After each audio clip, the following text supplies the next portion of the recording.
El-Ghanouti, one of my favorite players, tall and lengthy but very smart. Un shoot El-Ghanouti. Jamal El-Ghanouti. Jamal El-Ghanouti is again the number 3, is a wonderful player. De aceea El-Ghanouti. But the one player who's impressed me the most is number 3, Jamal El-Ghanouti. Shoot al olandezilor, Jamal El-Ghanouti. El-Ghanouti has made a fantastic run there in the far post. Numéro 3, number 3, Jamal El-Ghanouti. El-Ghanouti in the far post. Well, it is El-Ghanouti's presence there, just raised the tempo a little bit. That's how meaningful. El-Ghanouti is de topscorer van de topdivisie.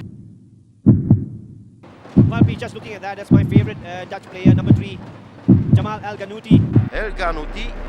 Then your man El-Ghanouti, who came down and penetrated through the middle, trying to link up with his teammate on the left wing.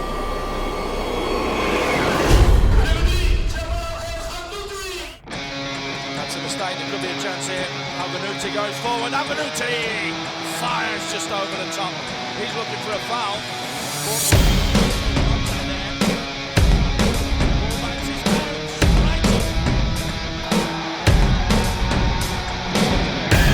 Para el disparo, con la pierna izquierda, que rápido, estaba ahora Rafita tocando lo justo. Buena defensa, buena defensa.